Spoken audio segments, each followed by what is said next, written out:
चौंका दे, इतना तेजस्वी रथ तैयार किया है प्रियव्रत ने और पूरी पृथ्वी की परिक्रमा लगाने शुरू कर दी।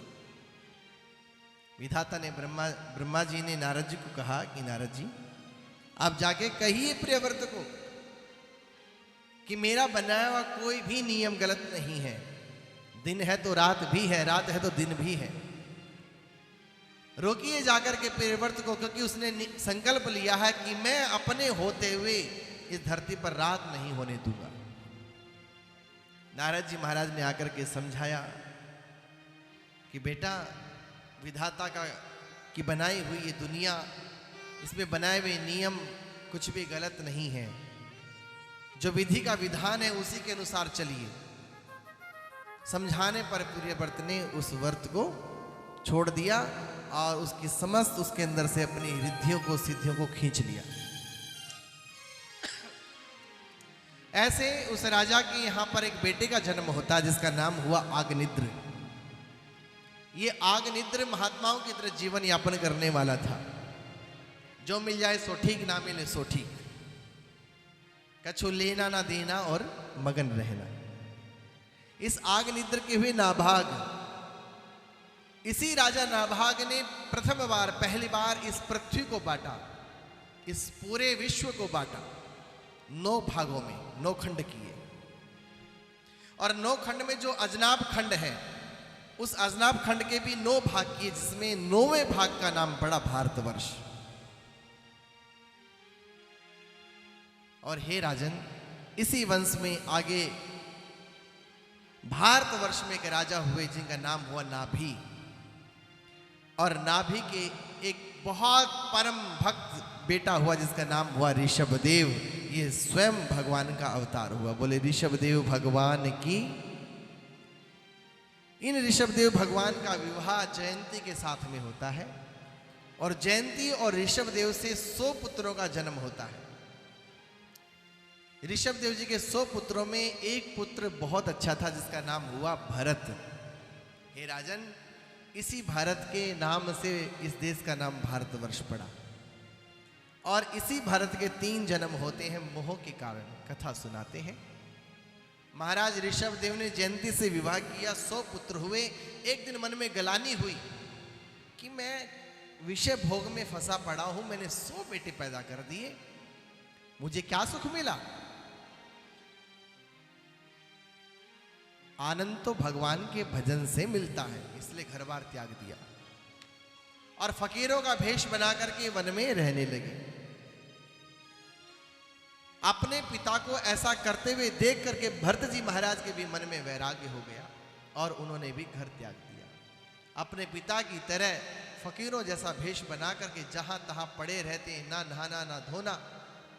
लेकिन इनकी सिद्धियां इतनी थी कि लोग प्रभावित हुए और इनके पास में आने लगे। तो भरत जी महाराज ने वहां से वो स्थान भी त्याग दिया और दूर गंडकी नदी के किनारे अपनी कुटिया बनाई और वहां पर भजन करने लगे।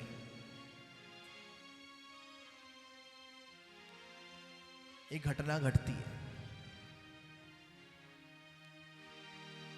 जब हमारे पाप आगे आते हैं ना, तब भजन के वक्त कोई ना कोई व्यक्ति टपक पड़ता है। माला हाथ में उठाई कि पड़ोसी आ गया। क्या माला हाथ में उठाई ही है और इतने में पड़ोसी आ गया और वो पड़ोसी आपके 2 घंटे खा गया। माला जपने का वक्त चला गया। अच्छा, ये भी नहीं कहा जा सकता भाई साहब माला हाथ में भले यार वो देख भी रहा है फिर भी बातें की जा रहा है। बोलो राधे राधे। जब दिखे कोई व्यक्ति हाथ में माला लिए हुए या मंदिर की तरफ जाते हुए या कथा में जाते हुए, तो उसे रोक करके कभी भी सांसारिक बातें ना करें, उसे जाने दें। क्योंकि उसके भजन में ये विघन आपको भी पाप का भागी बनाता है। ओ गुरुजी रोज माला फेरते हो, क्या हुआ? हम कोई रोज रोज थोड़ी ही आती है आपके पास, थोड़ा समय हमें दे दिया करो। अरे भाई, समय तो वैसे ही थोड़ा सा मिला हुआ है, मुट्ठी भर जिंदगी है। पता नहीं कब फूंक निकल जाए। और इतनी हमें क्या, आज तक किस दुनिया में ऐसी किसी के अंदर सामर्थ्य नहीं है कि जो सांसों को लौटा लाए। सांस तो बहुत बड़ी बात है। आप अपने शरीर का एक बाल उखाड़ लो और बाल उखाड़ के दोबारा लगा दो उसी जगह, मान जाए आप अगर यदि ऐसा कर दो तो। नहीं कर सकते भाई। इसी तरह जिंदगी बहुत छोटी सी है और छोटी सी जिंदगी में काम बहुत कर रहे हैं। हमें बहुत साधना करनी है। अभी तक तो केवल खाया पिया और सोया ही है। धरती पर बोझ है, इतना खाएं और वहीं गिर जाएं। सुबह उठे क्या बनाए, कचौरी बना लो, ये बना लो, वो बना लो। दोपहर में अजीब वो फलाना, 2 सब्जी से क्या होगा, कम से कम 4 तो हो। अच्छा, लोग एकादशी का व्रत करते हैं, मुझे लगता है व्रत नहीं करते, वो व्रत करते हैं।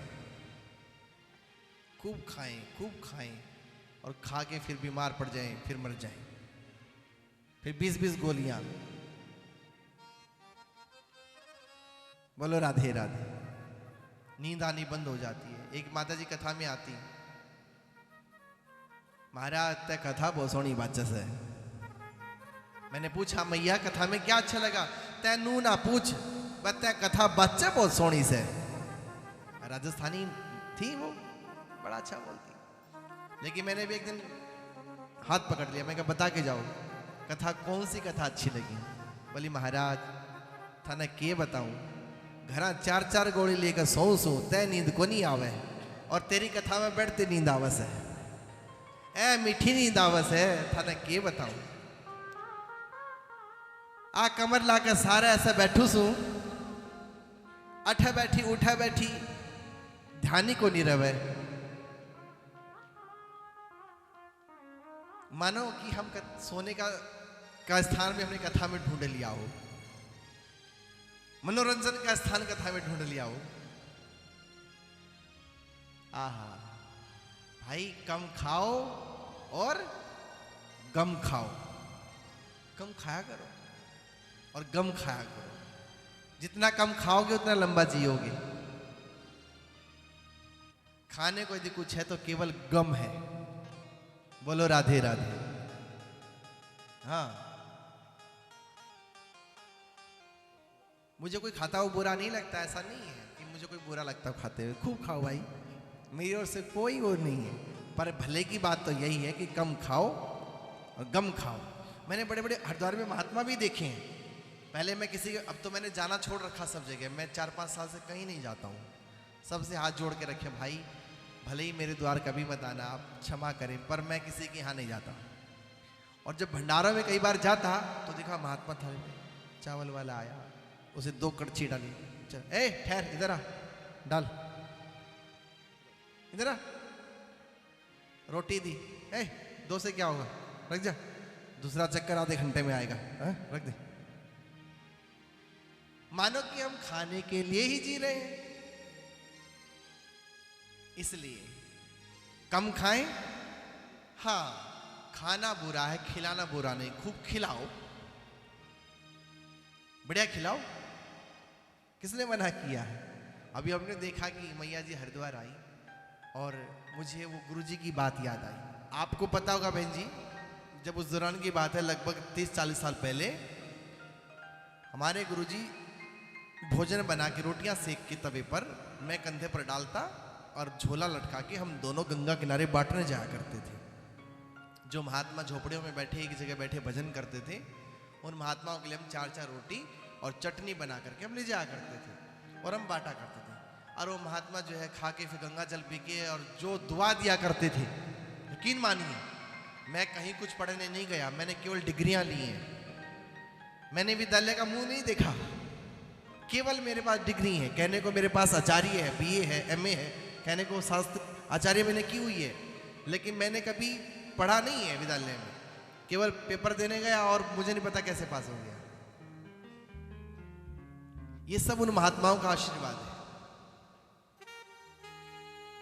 मुझे 26 वर्ष हो गए गुरुजी के साथ रहते रहते, और जब से मैंने होश संभाला, मेरे कंधे पर वो शाम के वो झोला लादते और करीबन 70-80 रोटियां हम बना करके हम लोग लेके जाया करते थे और महात्माओं को खिलाया करते थे।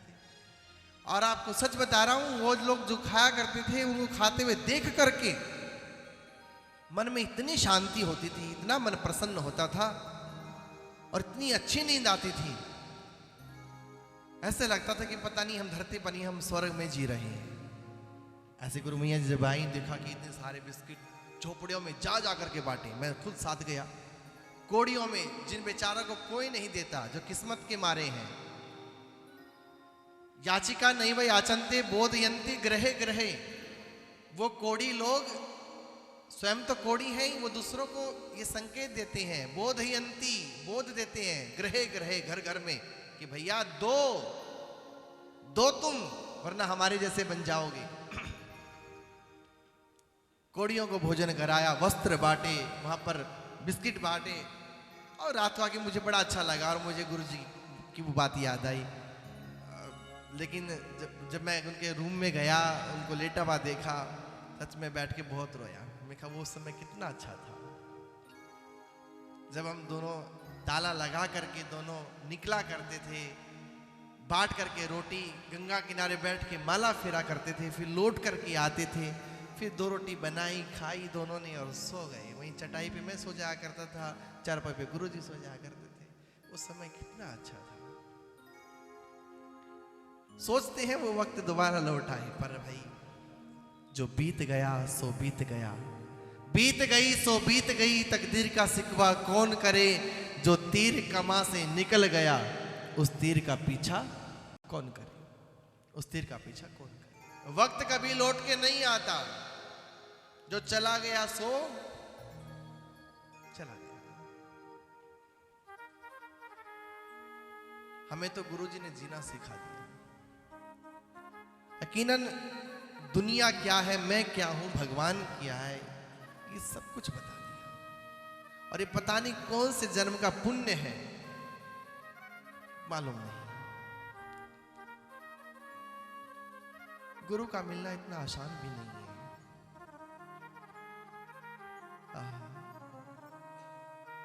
भरत जी महाराज ने गंडकी नदी किनारे कुटिया बनाई, भजन करने लगे।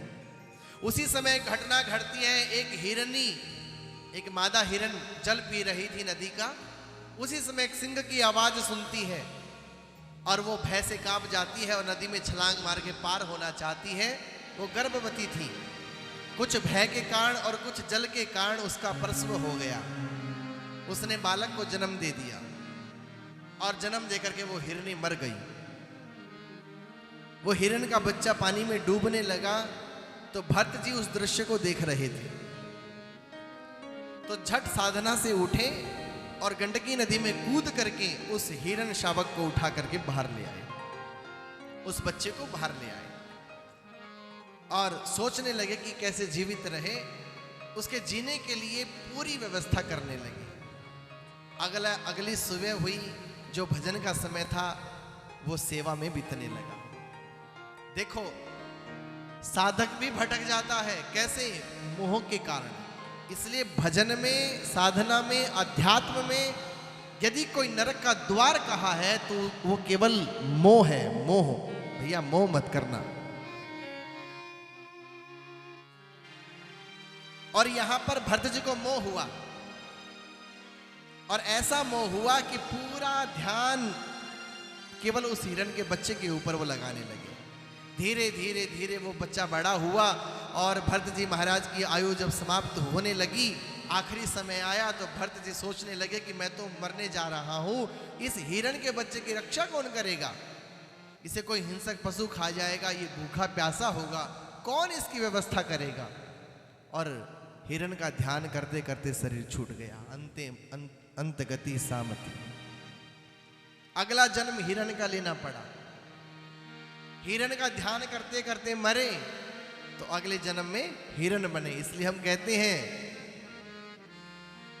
जब आखिरी समय हो ना, तो उस समय अपने कमरे के अंदर भगवान की तस्वीर रखें, गीता जी रखें, तुलसी रखें, गंगा जल रखें, अच्छी अच्छी जो पॉजिटिव चीजें हैं, जो भगवान की ओर ले जाने वाली चीजें हैं, वस्तुएं हैं, वो रखें, मोर पंख रखें, तुलसी की माला रखें।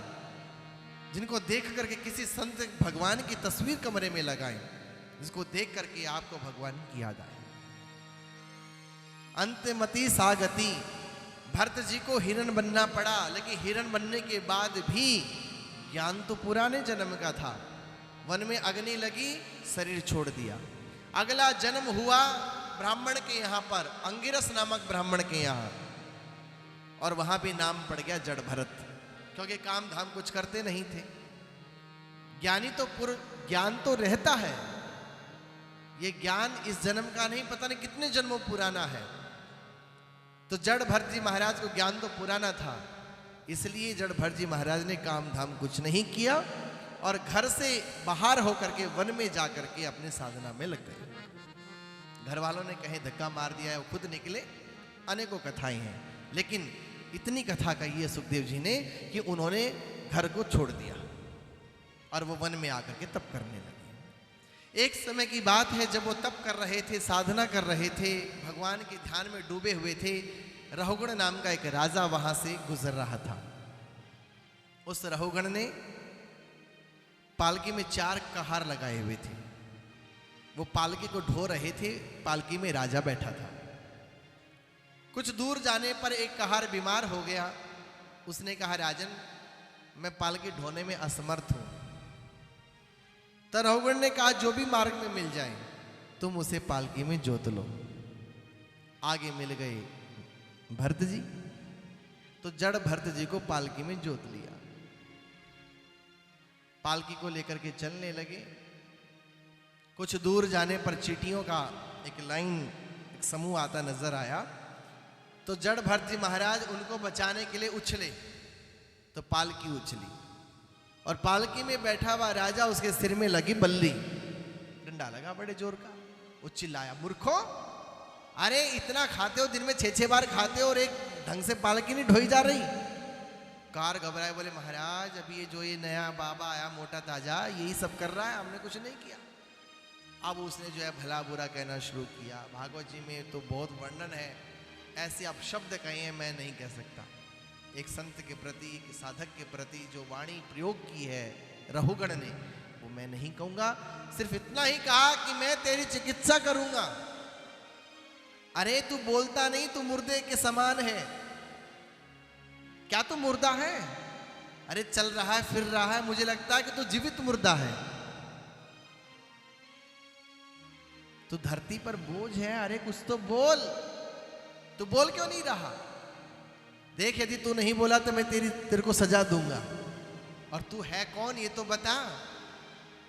तब महाराज जड़ भरत जी ने सोचा कि अब तो बोलना पड़ेगा, वरना आने वाला समय, आने वाली दुनिया, आने वाले लोग ये कहेंगे, जिस ज्ञानी भरत ने मूर्ख राजा की पालकी ढोई, जिसके कंधे पर एक राजा की पालकी थी, उसके स्पर्श होने पर भी वो राजा मूर्ख रह गया,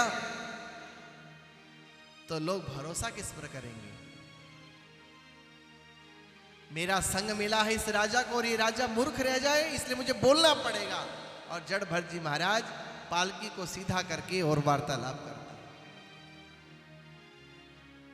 हस्तौ दान विवर्जितौ श्रुतिपुटौ सारस्वत द्रोहिणौ नेत्रे साधु विलोक नयन रहिते पादौ न तीर्थम गतौ।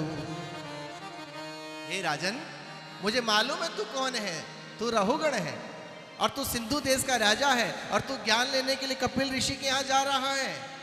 जो जरा याद कर ले, हस्तौ दान विवर्जितौ श्रुतिपुटौ सारस्वत द्रोहिणौ और नेत्रे साधु विलोक नयन रहिते पादौ न तीर्थम गतौ। अरे मूर्ख, तूने कुछ साधना नहीं की है और बिना साधना के तू ज्ञान लेने जा रहा है। तूने हाथों से सेवा नहीं की, कानों से भगवान का नाम नहीं सुना, तूने वाणी से भगवान का नाम नहीं लिया, इन आंखों से तूने प्रेम का दर्शन नहीं किया किसी को। और ये बात तू छोड़, और तूने पूछा है कि मैं कौन हूं। अरे मूर्ख, सोहम अहम ब्रह्मास्मि तत्त्वमसि, मैं एक चिन्मयी आत्मा हूं, मैं अजर हूं, अमर हूं, अविनाशी हूं। और तुमने कहा मेरी चिकित्सा करोगे। हे राजन, मैं एक आत्मा हूं, मैं शरीर नहीं हूं। चिकित्सा शरीर की होती है, आत्मा की नहीं होती। और आत्मा को ना कोई गला सकता है, ना कोई जला सकता है, ना कोई सुखा सकता है। और तुमने कहा कि मैं जीवित होते हुए मुर्दे के समान हूं। हे रघुगण, तू ये अच्छी भली बाती जान ले, मेरा तो जन्म ही नहीं हुआ है, तो मैं मरूंगा कहां से? जन्म लिया है इस काया ने और मरेगी ये काया, मैं तो अविनाशी हूं। और जब ये सुंदर ज्ञान दिया जड़ भरत जी ने, उसी समय पालकी से उछला राजा और चरणों में बैठ गया। चरण पकड़ लिए, बोले मुझे मिल गए मेरे गुरुदेव, आप कपिल भगवान हैं, आप बताइए आप वही है ना, आप हैं कौन? बोले राजन, मैंने तुझसे कहा ना, सो हम, जो तू है सो मैं हूं, जो मैं हूं सो तू है, ना तू मुझसे जुदा है ना तुझसे मैं जुदा हूं। अरे बावरे, तू और मैं सब एक ही तो हैं। गुरुदेव, मुझसे भूल हो गई, मैंने अज्ञानतावश आपका अपराध किया, आपका गुनाह किया है, आपका अपमान किया है। मैं आपसे क्षमा मांगता हूं। और अब मैं आपसे हाथ जोड़ के यही पूछना चाहता हूं कि आपने जो बात कही है, आपने जो वाणी मुझसे कही है, आपके मुखारविंद से जो शब्द मेरे लिए निकले हैं, उनसे मेरे ज्ञान चक्षु खुल गए हैं। इसलिए मैं ये पूछना चाहता हूं कि अब पूर्ण ज्ञान मुझे कैसे होगा? तब जड़ भरत जी महाराज ने कहा, रहो गणै तत्तपसा नयाति न चेज्जया निरपणात् गृहीत्वा न छंदसा नैव जलाग्नि नैव सूर्य बिना महत पादर रजोभिषेकम। रहो गणै तत्तपसा नयाति। हे रहोगण, यदि तुम्हें वास्तविक ज्ञान को प्राप्त करना है तो कोई तप मत करो, तप से ज्ञान नहीं होता। रहो गणै तत्तपसा नयाति न चेज्जया स्वाहा। यज्ञ करने से भी ज्ञान नहीं होता। निरपणात् गृहीत्वा, घर छोड़ के साधु बनने से भी ज्ञान नहीं होता। चौंके हैं महाराज, अरे यज्ञ करने से भी दान नहीं होता, साधु बनने से भी ज्ञान नहीं होता, और तप करने से भी ज्ञान नहीं होता, तो फिर कैसे होता है? न छंदसा नैव जलाग्निर नैव सूर्य। ना शास्त्रों को पढ़ने से ज्ञान होता है, ना सूर्य की गर्मी में तपने से ज्ञान होता है, ना सर्दी के महीने में गंगा जैसे पवित्र नदी के ठंडे जल में खड़े होकर तप करने से ज्ञान होता है। तो गुरुदेव, ज्ञान कैसे होता है? तो आखिर में एक लाइन बोली है, और आप ये लोग अपने कलेजे पर लिख लेना, बिना महत पादर रजोभिषेकम। जब तक गुरुदेव के चरणों की रज का अपने माथे पर तिलक नहीं करोगे, अभिषेक नहीं करोगे, तब तक तुम्हें कभी भी ज्ञान नहीं होगा। ज्ञान हो ही नहीं सकता। यदि ज्ञान होगा तो केवल गुरु के द्वारा होगा।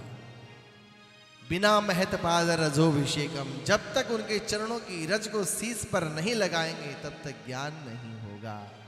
और रहुगण का मार्ग प्रशस्त किया है, उनके सारे भेद रहस्य खोले हैं, और वहां से जड़ भरत जी महाराज फिर चले गए।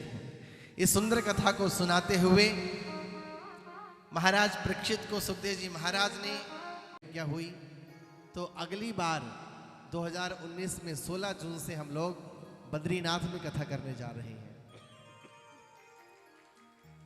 वैसे तो आप सब लोग 8-8 दिन रहते ही हो। आप जो हमारे गुरु बहन हैं कांता जी, उर्मिला जी, और हमारे दिनेश गोयल जी की धर्मपत्नी चंचल जी कथा में आते हैं, यजमान बनते हैं हर साल। और आप जो कथा करा रहे हो, हमारे गुप्ता परिवार, हमारे दीपक गुप्ता जी, ललिता जी पूरे 8 दिन हरिद्वार में रहे। अशोक गुप्ता जी शारदा निकेतन से, और अशोक गुप्ता जी आप भी 8 दिन हरिद्वार में रहे। तो अब हमने 2019 में 16 जून से हमने ये संकल्प लिया है कि हम बद्रीनाथ में कथा भगवान की करेंगे। आगे उनकी आज्ञा, उनकी इच्छा है, जैसा वो आशीर्वाद दें। आइए थोड़ी सी कथा, उसके बाद हम लोग आरती में चलेंगे। सभी अपने अपने स्थान पर बैठ जाएं। आज थोड़ी सी देर की कथा है, उसके बाद हम लोग आरती करके, और मेरा सभी से हाथ जोड़ के नम्र निवेदन है कि बिना भोजन के कोई नहीं जाएगा, जितने भी लोग यहाँ बैठे हैं। और यदि आप गए ना तो फिर हम नाराज हो जाएंगे। तो बिना भोजन के कतई नहीं जाना है आपको। प्रसाद लेकर के तभी यहाँ से अप्रस्थान करे। बोलो बांके बिहारी लाल की, बोले भागवत भगवान की जय। सूत जी महाराज कहते हैं, हे ऋषियों, इस प्रकार वो अमर कथा जब हुई, 10वें स्कंद की कथा पूरी हो गई, 11वें स्कंद की कथा आधी हुई थी, ज्ञान की कथा शुरू हुई, तो पार्वती जी सो गई। पार्वती जी जब सो गई तो भगवान शिव कथा कहते कहते कहीं बंद ना हो जाए, इसलिए आसन के नीचे जो तोते का अंडा था, वो अंडा जागृत हो गया था और वो तोता बन चुका था। उसने पार्वती के रूप में हुंकारे भरना शुरू कर दिया। कथा पूरी हुई, जय जयकार हुई। मां पार्वती ने कहा, हाँ भोलेनाथ, तो आगे क्या हुआ? भगवान शिव ने कहा, देवी कथा तो पूरी हो गई और तुम सुनती भी रही, अब क्यों पूछ रही हो? पार्वती जी ने कहा, भगवान हमें तो नींद आ गई थी। तो वो कौन है जिसने कथा सुनी है? जो हुंकारे भर रहा था वो कौन है? इतने में देखा कि तोता उड़ करके भाग निकला। भगवान शिव ने त्रिशूल छोड़ दिया कि बिना आज्ञा के कथा सुनी है, मेरी आज्ञा बिना कथा सुनी है, अधिकारी नहीं था। त्रिशूल छोड़ दिया मारने के लिए, आगे आगे वो तोता और पीछे पीछे त्रिशूल, लेकिन कथा सुन के अमर हो चुका था। और उड़ते उड़ते विटका देवी के जम्भाई ले रही थी, मुख में प्रवेश कर गया और 12 साल तक ये सुखदेव जी मां के गर्भ में रहे। देवताओं के आग्रह करने पर भगवान पधारे और भगवान ने इन्हें वरदान दिया कि मैं तुम्हें नहीं मारूंगा, तुम लौट के आ जाओ। तब सुखदेव जी ने कहा था कि एक वरदान और दीजिए कि जन्म लेने के बाद मुझे माया ना सताए। तो भगवान ने वरदान दिया था कि मैं तुम्हें वरदान देता हूं कि तुम्हारा जन्म होगा पर मेरी माया तुम्हें नहीं सताएगी। तब ये लौट करके संसार में आए थे। इस प्रकार इन्हें मां भगवती की कृपा प्राप्त है। सूत जी महाराज कहते कि हे ऋषियों, जब सुखदेव जी महाराज वहां पर प्रकट हो गए शुक्रताल में, महाराज परीक्षित चरणों में बैठे हुए प्रश्न करते हैं, अतः पृच्छामि संसिद्धिम योगीनां परम गुरुम पुरुषस्य है यत् कार्य म्रियमाणस् सर्वथा। अतः पृच्छामि संसिद्धिम योगीनां परम गुरुम पुरुषस्य है यत् कार्य म्रियमाणस् सर्वथा। हे गुरुदेव, आपके चरणों में केवल एक विनती है, इतना पूछना चाहता हूं कि जिसकी मृत्यु निश्चित हो गई है या जिसकी मृत्यु होने वाली है, उस व्यक्ति को क्या करना चाहिए? तो सुखदेव जी महाराज कहते हैं, राजन, मृत्यु होने से पहले व्यक्ति के ऊपर 3 ऋण होते हैं। एक देव ऋण होता है, एक ऋषि ऋण होता है, एक पितृ ऋण होता है। मरने से पहले व्यक्ति को अपने सिर से ये तीनों ऋण उतार देने चाहिए, वरना ये ऋण तुम्हें फिर पुनर्जन्म का कारण बनाते हैं। फिर भार पे भार, भार पे भार, भार पे भार चढ़ता ही रहता है। हे गुरुदेव, वो 3 ऋण क्या है? बोले एक है देव ऋण, देवताओं का ऋण जरूर चुकाना चाहिए। पंचदेव उपासना, जो व्यक्ति सुबह उठ करके स्नान करके देवों की उपासना करता है, उसका देव ऋण पूरा हो जाता है। जो रोज संध्या वंदन करता है, भगवान की आरती करता है, भगवान का नाम जपता है, गुरु दीक्षित होकर के दीक्षा मंत्र लेकर के जो जाप करता है, उसका देव ऋण पूरा हो जाता है। दूसरा है ऋषि ऋण। तीर्थों की यात्रा करके, तीर्थों का स्नान करके, और जो महात्माओं ने, जो ऋषियों ने जो वेद शास्त्र लिखे हैं, उनका पठन पाठन करके जीव ऋषि ऋण से उऋण हो जाता है, उसका ऋषि ऋण उतर जाता है। लेकिन एक तीसरा है जो बहुत भारी है, जिसको कहा गया है पितृ ऋण। पितृ ऋण कब उतरता है? जब कोई गृहस्थी 5 यज्ञ नित्य प्रति करता है और गया जैसे पवित्र धाम में वर्ष में एक बार जाकर के अपने पितरों के निमित्त पिंडदान करता है और 12 वर्ष तक लगातार अमावस्या में ब्राह्मण भोज कराता है और अपने जीवन में 2 बार कम से कम कोई धार्मिक अनुष्ठान करता है, वो व्यक्ति पितृ ऋण से उऋण हो जाता है। जो व्यक्ति ऐसा नहीं करता, 12 वर्ष तक अमावस्या को ब्राह्मण भोज नहीं कराता है और गया जैसे तीर्थ में जाके पिंडदान नहीं करता है, अपने जीवन के रहते कोई सत्कर्म, कोई दिव्य 2 बार अनुष्ठान नहीं करता है, वो व्यक्ति कभी भी पितृ ऋण से नहीं उऋण नहीं होता है और वही उसका पुनर्जन्म का कारण बनते हैं। और पुनर्जन्म लेने के बाद वो व्यक्ति दुखी होता है, कष्टमय होता है। इसलिए 3 ऋण व्यक्ति के ऊपर सदैव होते हैं। देव ऋण होता है, देव ऋण पूजा पाठ करने से पूरा हो जाता है, उतर जाता है। ऋषि ऋण, गीता जैसे, भागवत जैसे, रामायण जैसे ग्रंथों का पठन करने पर उऋण हो जाता है व्यक्ति।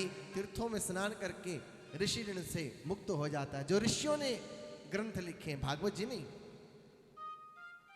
जो ऋषियों ने ग्रंथ लिखे हैं, उन ग्रंथों का, उन वेद शास्त्रों का पठन पाठन करके वो व्यक्ति ऋषि ऋण से मुक्त हो जाता है।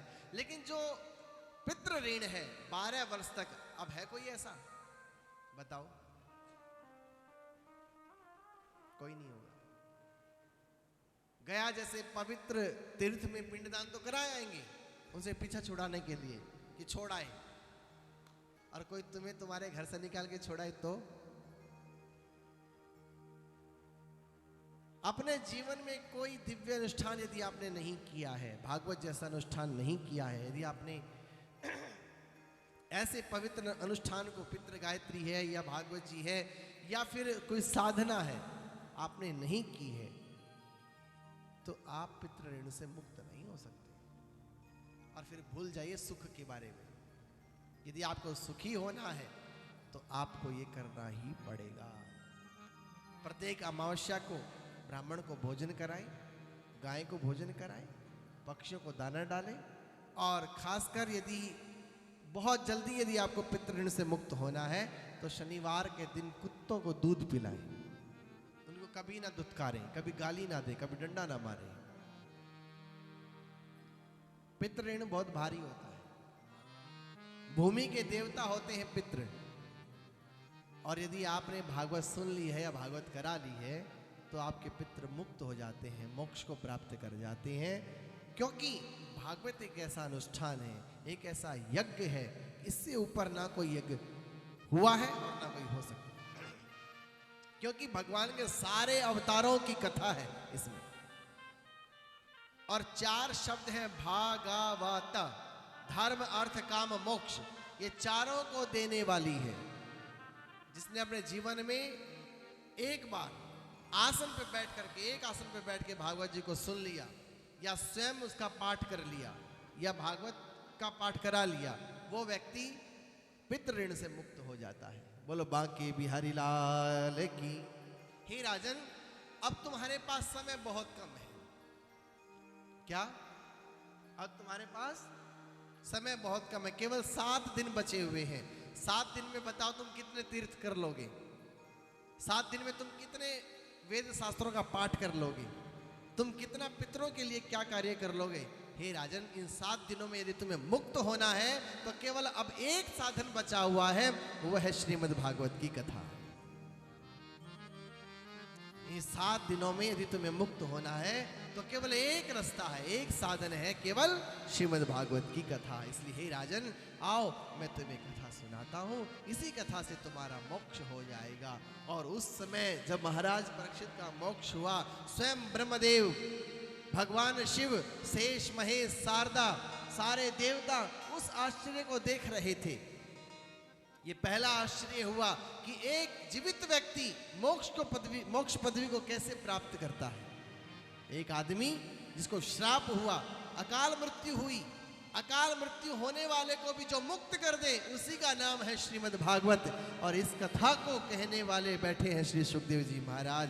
जो ऐसा साधु जो अपेत कृत्य है, पूर्ण कृत कृत्य है, जो मुक्त हो चुका है संसार से, जो ज्ञान का भंडार है, जो भक्ति का भंडार है, जो वैराग्य का भंडार है, और जिनके ऊपर साक्षात भगवान शिव की, माँ पार्वती की, राधिका जी की कृपा हुई है, जिनके ऊपर गुरु की कृपा हुई है, जिनके ऊपर माँ की कृपा हुई है, पिता की कृपा हुई है, ऐसे सुखदेव जी महाराज जब शुक्र ताल में कथा सुनाने बैठे, पूरी कथा हुई, उसमें पूरा देव समुदाय देख रहा था उस आश्चर्य को। महाराज प्रसिद्ध का शरीर जल के भस्म हुआ, उससे पहले उनकी जीवात्मा उनके शरीर को छोड़ के निकली और भगवान के धाम को चली गई। बोल बांके बिहारी लाल की जय। तो आप अपने जीवन में 3 ऋण जरूर पूरे करना भाई। मैं तो यही कहूंगा, सुबह उठें, स्नान करें, स्नान करते ही सूर्य भगवान को जल दें सब पहले। ओम ही सूर्य सहस्रांशो तेजोरा से जगतपते अनुकंपे माम भक्ता गणार्घम दिवाकरः। जल देने के बाद 7 परिक्रमा करें, उसके बाद गणेश जी की पूजा करें, फिर भगवान विष्णु की पूजा करें, फिर भगवान शिव की पूजा करें, और उसके बाद भगवान माँ दुर्गा की पूजा करें, क्योंकि वो शक्ति देने वाली है, वो आद्य शक्ति है। और उसके बाद जब भी समय मिले आपको, हरिद्वार जैसे, वृंदावन जैसे, मथुरा जैसे, काशी जैसे, द्वारिका जैसे तीर्थों की यात्रा एक बार समय निकाल के, वर्ष में एक बार, जीवन में एक बार नहीं, वर्ष में एक बार तो जरूर करें। गायों को घास खिलाएं, चारा डालें, चींटियों को दाना डालें, गाय को कोशिश करें कि आप रोज अपने घर पर पहली रोटी आप गाय को खिलाएं। अमावस्या के दिन ब्राह्मण को बुला करके 12 से 3 का समय होता है पितरों का, हम लोग सुबह 6 बजे निकाल के रख देते हैं। आप बताओ, कोई मुझे, आपको कोई कहे कि रात के 2 बजे रोटी खा लो, खा लोगे आप? आपका जब भोजन का समय होगा तभी तो खाओगे। हम लोग सुबह 6 बजे परोसा निकाल दिया, बस छुटकारा चाहिए। अरे भाई, जिंदगी इतनी मीठी है, इसे बोझ बन के मत जियो, आनंद के साथ जियो। हम इतने सुंदर संस्कार लेकर के, सुंदर संस्कृति लेकर के सनातन धर्म में जन्मे हैं, हमारे धर्म में इतना कुछ है, इसे बोझ ना समझें, इसे मधुरता के साथ में जिए। रोज सुबह आनंद के साथ में स्नान करें, और फिर उसके बाद में भगवान की पूजा मन से करें, दिल से करें। ये ना समझे कि थोड़ी देर का समय करो और निकलो यहां से, हटो यहां से, नहीं, ऐसे नहीं, फिर तो जाना बेकार है। तुम्हारी याद आती है, यही कहे भगवान से, तुम्हारी याद आती है, तुम्हारी याद आती है, तुम्हारी याद आती है, तुम्हारी याद आती है, ओ सुबह और शाम आती है, सुबह और शाम आती है, तुम्हारे नाम की माला, तुम्हारे नाम की माला, तुम्हारे नाम की माला, तुम्हारे नाम की माला, चांद तारे भी जपते हैं, चांद तारे भी जपते हैं, चांद तारे भी जपते हैं, चांद तारे भी जपते हैं।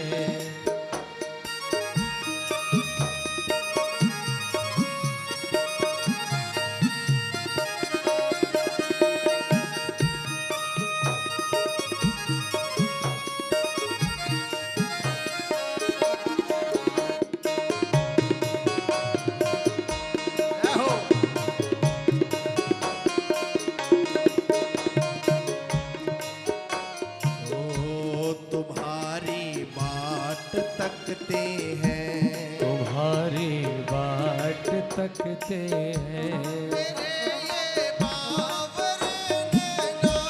मेरे ये बावरे नैना, तुम्हारी बाट तकते हैं, तुम्हारी बाट तकते हैं, मेरे ये बावरे नैना, मेरे ये बाबरे नैना, तेरे आने की आहट पे, तेरे आने की आहट पे, तेरे आने की आहट पे, तेरे आने की आहट पे, मैं नित पल के झुकाता हूँ, मैं नित पल के झुकाता हूँ, मैं नित पल के झुकाता हूँ, मैं नित पल के झुकाता हूँ। तुम्हारी याद आती है, सुबह और शाम आती है, तुम्हारे नाम की माला, तुम्हारे नाम की माला, तुम्हारे नाम की माला, चांद तारे भी जपते हैं, चांद तारे भी जपते हैं, चांद तारे भी जपते हैं, चांद तारे भी जपते हैं। तुम्हें हम याद करते हैं, तुम्हें हम याद करते हैं। कौन कौन याद करना चाहता है भगवान को? तो सभी गाइए। खुला है दर चले आना, खुला है दर चले आना, खुला है दर चले आना, खुला है दर चले आना, झुका है सर चले आना, झुका है सर चले आना, खुला है दर चले आना, खुला है दर चले आना, झुका है सर चले आना, झुका है सर चले आना, बिना सोचे बिना समझे, बिना सोचे बिना समझे, बिना सोचे बिना समझे, बिना सोचे बिना समझे, मेरे भगवान चले आना, तेरे भगवान चले आना, ओ मेरे गुरुवर चले आना, मेरे भगवान चले आना, मेरे गुरुवर चले आना, मेरे गुरुवर चले आना। तुम्हें हम याद करते हैं, तुम्हें हम याद करते हैं। कहीं से भी चले आओ, कहीं से भी चले आओ, कहीं से भी चले आओ, कहीं से भी चले आओ। सांझ ढलने लगी प्यारे, सांझ ढलने लगी प्यारे, सांझ ढलने को है मोहन, सांझ ढलने को है मोहन।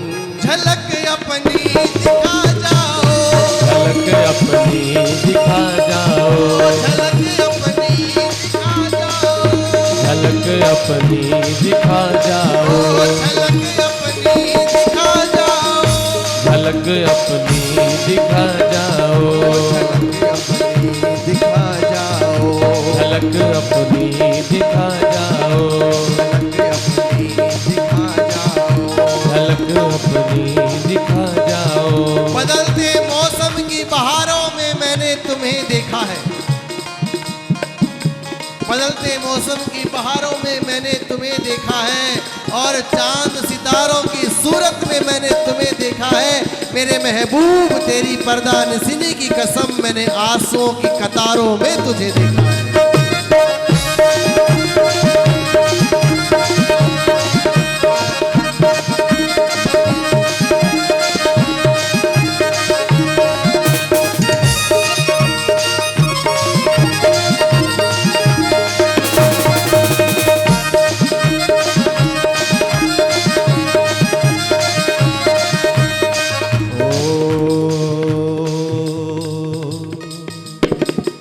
सुहानी रात का सदका, सुहानी रात का सदका, सुहानी रात का सदका, सुहानी रात का सदका, तेरी हर बात का सदका, तेरी हर बात का सदका। देखो भैया गाइए, क्योंकि गीत है परमात्मा, और झूमिए क्योंकि राग है परमात्मा, और नाचिए क्योंकि नाच है परमात्मा। सुहानी रात का सदका, सुहानी रात का सदका, तेरी हर बात का सदका, तेरी हर बात का सदका। बसे हो तुम ही तुम जिसमें, बसे हो तुम ही तुम जिसमें, बसे हो तुम ही तुम जिसमें, बसे हो तुम ही तुम जिसमें, बसे हो तुम ही तुम जिसमें, हर एक लम्हात का सदका, हर कलम हाथ का सदका, तुम्हारी याद आती है, तुम्हारी याद आती है, सुबह और शाम आती है, सुबह और शाम आती है, सुबह और शाम आती है, सुबह और शाम आती है, सुबह और शाम आती है, तुम्हारी।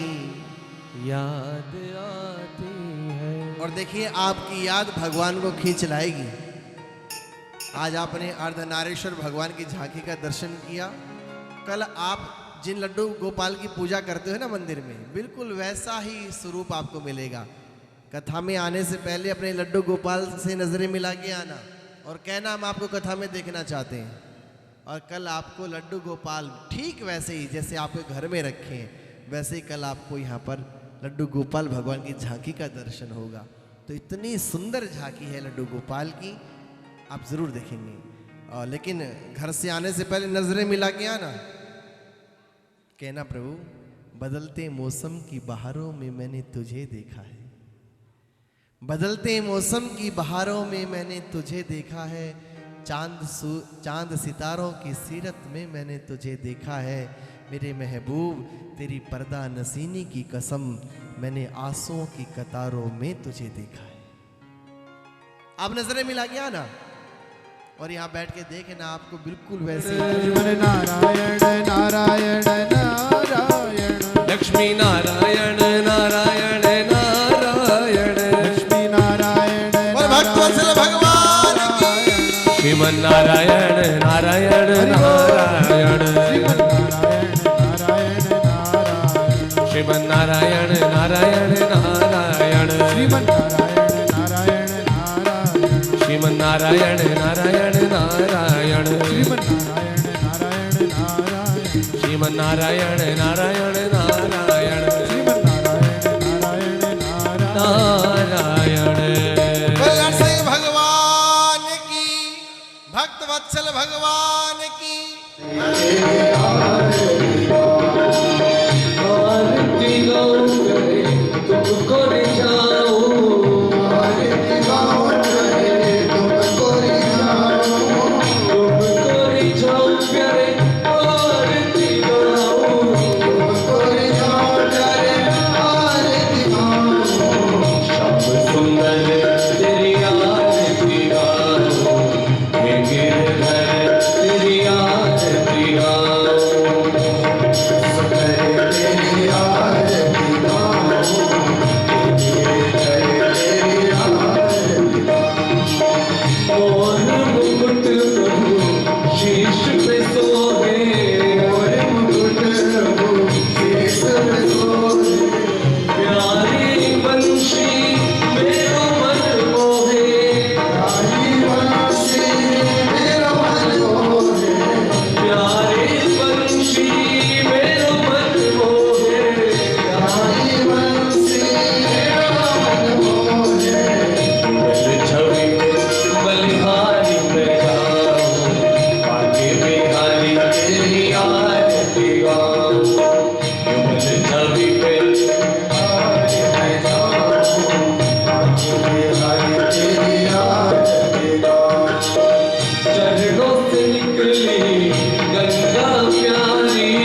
हाथ उठा के झूमेंगे, ऐसे ऐसे नहीं करना, बढ़िया से, जिसको भी जैसे थोड़ा थोड़ा सा पीछे पीछे हट जाओ, खुल के। और देखिए आज शाम की जो मस्ती है ना आपको, शायद वो भगवान से मिलाने वाली है। कन्हाई मोरे गुरुजी मोरे नैनन आगे रहियो, गुरुजी मेरे नैनन आगे रहियो, हरि जी मोरे नैनन आगे रहियो, हरि जी मोरे नैनन आगे रहियो, कन्हाई मोरे नैनन आगे रहियो, सावरे नैनन आगे रहियो, सावरे नैनन आगे रहियो, गुरुजी मोरे श्याम मोरे नाथ मोरे नैनन आगे रहियो, नाथ मोरे नैनन आगे रहियो, गुरुजी मोरे नैनन आगे रहियो, गुरुजी मेरे नैनन आगे रहियो।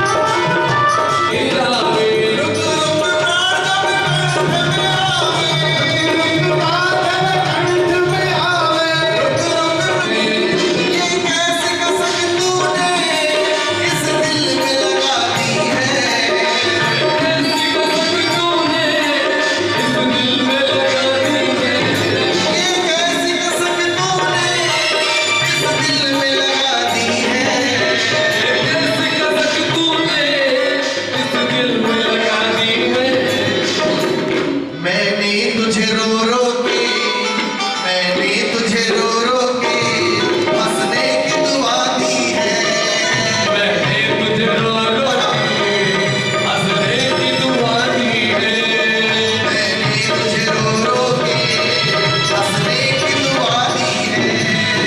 मैंने तुझे रो रो के हंसने की दुआ दी है,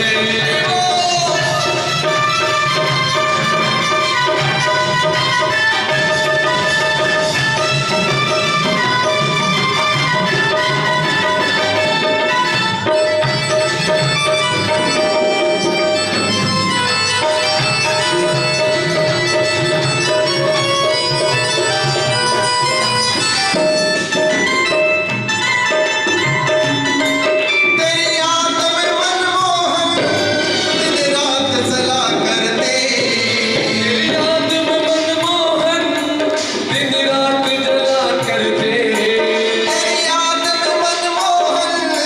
मैं खुद को भूल गया, तेरी याद में मनमोहन मैं खुद को भूल गया,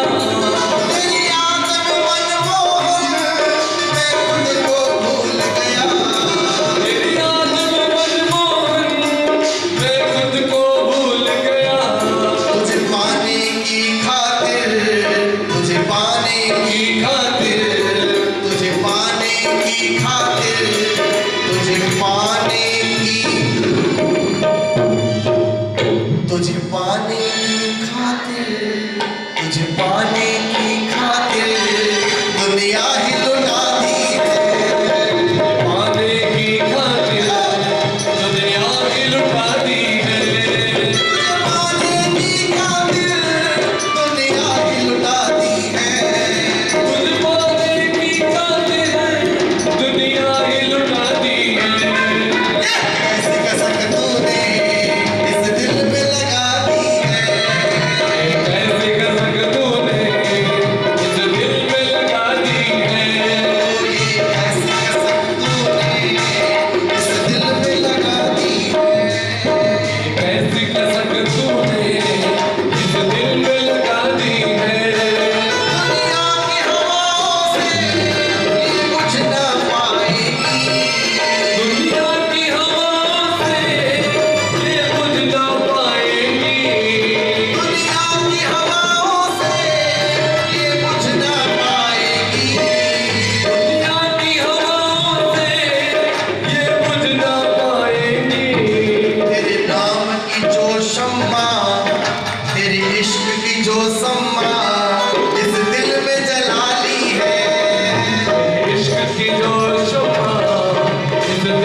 हुई सभी साथ संगत को बहुत बहुत साधुवाद देता हूँ, बहुत बहुत शुभकामनाएं भागवत जी की द्वितीय दिवस की, और खास तौर पर मैया जी को बहुत बहुत प्रणाम और बहुत मंगल कामनाएं।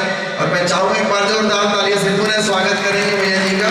और मैं चाहूँगा कि आप कल भी आओ तो अच्छा है ना, कृष्ण जन्मोत्सव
नपोपरियङ्गलकं नश्याणां सर्वं पापं नपोहति एकदन्ताय विद्महे वक्रतुण्डाय धीमहि तन्नो दन्ती प्रचोदयात् नन्दननाय विद्महे वासुदेवाय धीमहि तन्नो श्रीकृष्णः प्रचोदयात् सेवन्तिका वक्रजं भगवाटलाब्जे पुण्णागजातिकर्वे ललशालभस्मै विल्लप्रभालतुलसीदलमञ्जरीः त्वां पूजयामि जगदीश्वरमे प्रसीदा नाना सुगन्धपुष्पाणि यथा कालोद्भवानि च पुष्पाञ्जलिर्मया दत्तं ग्रहणं परमेश्वरा मन्त्रपुष्पाञ्जलि समर्पयामि।